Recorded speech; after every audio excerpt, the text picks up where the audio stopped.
Hey, Tim. Good morning. Got 3 questions for you.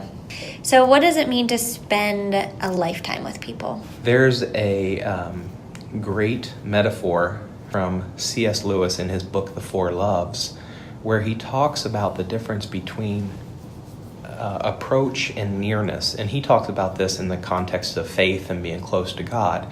But I think it applies. And the way he describes this is he says, I want you to imagine that you're on a path. And your path ends at a village. And the village has a warm bath and a cup of tea, and all your friends are there, and there's a fire, and you're in the mountains, and you're on this path, and it's cold and it's rainy, and you come to this cliff.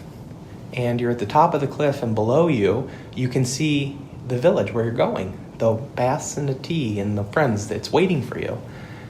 But there's no way to get to it. You're near it. You can see it. You can smell the smoke from the fire. But you can't fly and you can't climb down the cliff.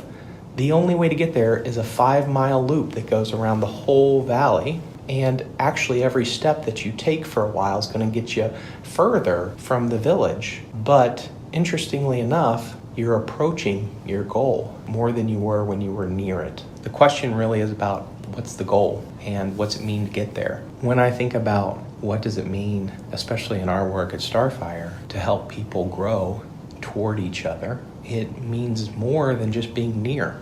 The path is actually the thing that we have to keep going along. We have to travel that. And time matters there because it might take longer. It will take longer. We can't actually get closer unless we spend a lot of time together. Isn't that a great metaphor? It is. It's really helpful to me. Yeah. Why do people have a hard time committing to the long haul? Well, I'm really interested these days in what happens if we don't have to commit to it, but we just continue to travel together. Because time is really interesting in that if we go 30 years into the future and we say, oh, we've been best friends, or we've been married, or we've been great neighbors, we would look back and say, what kinds of things did we do to keep that alive? And it was things like forgive each other and grow separately, but then come back together, bring new people in to introduce and celebrate together. We'd have to do all these things that probably required us to be uncomfortable. But when we are in the future looking back, it's easy to say, oh yeah, that's how it happened. Mm-hmm. But it's hard for us to see it that way. Right.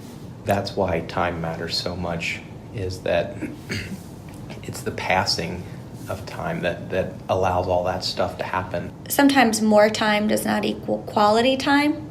Yeah. So with Starfire, we have actually started working less with people. We spend less time with people, yeah. And we put in more quality during the week than maybe we did during our day program days. It was just a way that we thought about people's lives and our purpose. Our old purpose was to almost fill time, and now it's to invest it into that future story, that future goal. We have just come to understand that the time that we have with people with disabilities is sacred. It represents their life, and we spend a few hours a week building that life, a connected, vibrant life with lots of friends who care about me. So you're saying that the goal you have in mind can determine the way you spend your time, and the goal that we have is different than keeping people safe and happy. Now it's a full, rich life. Mm-hmm. Yeah, it is somewhat of an understanding, and it's something to own up to. We didn't actually imagine the same kind of lives for people with disabilities that we imagined for ourselves.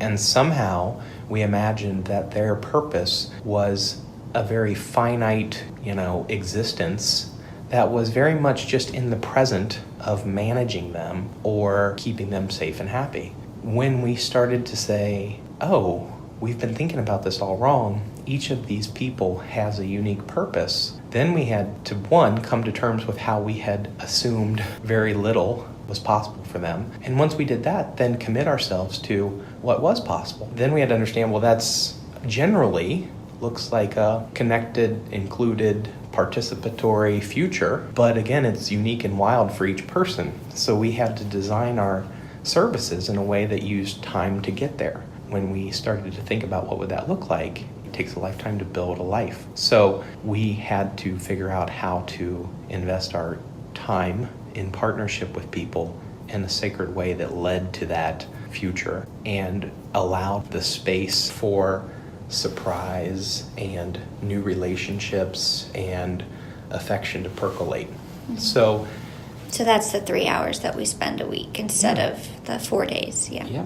So instead of 4 days, it's 3 hours of invested time, and the week in between actually really matters because we become new over that week, and the story becomes a little deeper. Week by week, it gets deeper and deeper. It approaches that vision of the future. It approaches that 40 or 50-year story.